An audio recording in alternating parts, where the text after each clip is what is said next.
All right, let's jump right in. We hear the words manager and leader thrown around all the time. Sometimes like they mean the exact same thing, but do they? One is all about getting the job done, and the other? The other is about changing the entire game.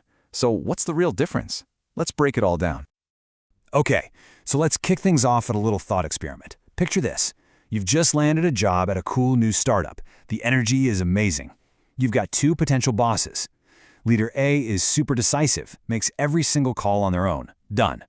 Leader B, on the other hand, is all about the team huddle. They want to know what you think. So, who do you follow? Seriously, there's no right or wrong answer here, but your gut reaction says a whole lot about the kind of place where you'll do your best work. And that choice you just made, well, that gets right to the very core of what we're digging into today. This is so much more than just a simple preference. It's about really understanding the fundamental deep-down differences between management and leadership, the styles they use, and even the mindsets that drive every single one of their decisions. So, let's get into the first big idea. You've probably heard this phrase before. Managers are focused on doing things right, while leaders are focused on doing the right things. It's a really subtle difference in wording, but it is powerful, and it pretty much shapes everything. Here's a great way to think about it. Imagine you're on a big journey. The manager is the one who's obsessed with the map, making sure every step is taken correctly, that you're on schedule, that the process is perfect. But the leader? The leader is the one who looked at all the possible destinations and decided this was the right place to go in the first place. You absolutely need both to get there, but their focus, it's fundamentally different. And what I love about this is how it just lays it all out. For a manager, the core concern is efficiency, getting it done, following the plan. They're asking, are we following the procedures correctly? But then you jump over to the leaders column, and their concern is all about vision and impact. They're asking those bigger, tougher questions like, wait a minute, should we even be doing this at all? And if you want to get a feel for the world of a manager, just look at these words: planning, organizing, controlling, monitoring. You can almost feel the structure, can't you? This is the language of stability, of process. It's about building a well-oiled machine and making sure every single part runs exactly as it's supposed to.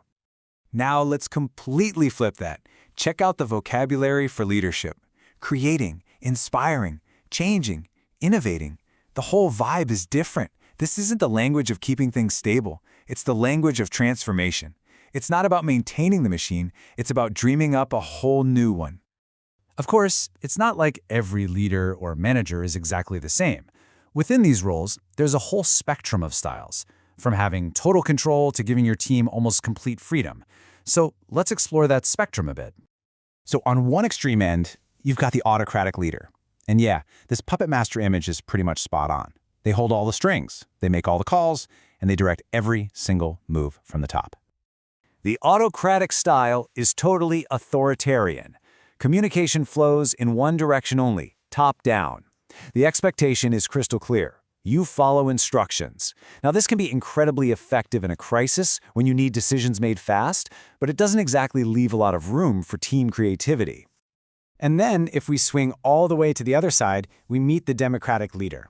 This style is the complete opposite. It's all about collaboration. Instead of just telling people what to do, they get a conversation going and they genuinely value what the whole team brings to the table. Here, communication is absolutely a two-way street. The leader actually listens and gets the team involved in making decisions. This creates this really powerful sense of shared ownership. And you know what? It often leads to way better ideas, even if it takes a little more time. And there are other styles that fall somewhere in between those two extremes. You have the paternalistic leader who kind of acts like a father figure. They take care of their team, but in return, they expect loyalty. And then there's laissez-faire, which is basically French for let them do. This is a super hands-off approach where leaders just trust their team to get the job done and stay out of their way. So, which style is the best one? Well, the truth is, there isn't one. The most effective leaders are like chameleons. They adapt. They practice what's called situational leadership. They pick the right style for the right moment. A crazy deadline with a brand new team? They might need to be a bit more autocratic. Brainstorming a new product? That's a perfect time to be democratic. It's all about matching the style to the situation. Now let's go one level deeper. Beyond the roles and the styles, there's this really fundamental philosophy that drives how decisions get made in the first place. You can think of it as a battle between the head and the gut. between cold hard data and pure instinct. So on one side, you have scientific management. This is decision-making by the numbers. It's all about gathering facts, analyzing the data, and using logic to find the most efficient solution. But on the other side, you've got intuitive management. This relies on experience, on instinct, on that gut feeling that's so hard to describe, especially when you just don't have all the data. And some of the most successful people out there are huge champions of intuition. Just take Sir Richard Branson. He famously said that he doesn't call in the accountants before he starts a business. He does it on a gut feeling. He trusts his instincts to see an opportunity long before the numbers on a spreadsheet can prove it's there. And he's not the only one. Steve Jobs was a massive believer in this. He felt that intuition was even more powerful than intellect. I mean, think about it. His vision for the iPhone wasn't driven by market research. No focus group was asking for that. It was driven by his deep intuitive sense of what people would want before they even knew they wanted it. And before you think this is just for billionaire visionaries, we all use intuition every single day. When you decide what to order for dinner, or which movie to watch, or what clothes to put on, you're not running a complex data analysis, are you? No, you're making those little calls based on feeling and experience. It's just a natural part of how we think. Phew. So, after running through all these roles and styles and mindsets, what are the big things we should really take away from all this? Let's try to boil it all down to a few key points. Okay, so here's your cheat sheet. First, know the roles. Management is the science of doing things right. Leadership is the art of doing the right things. Second, be flexible with your style. Don't just be a one-trick pony. The best leaders adapt their approach to fit the team and the task. And third, balance your mindset. Great decisions almost never come from just data or just a gut feeling. You've got to learn to trust a blend of both. You know, we started this with a choice between two different leaders.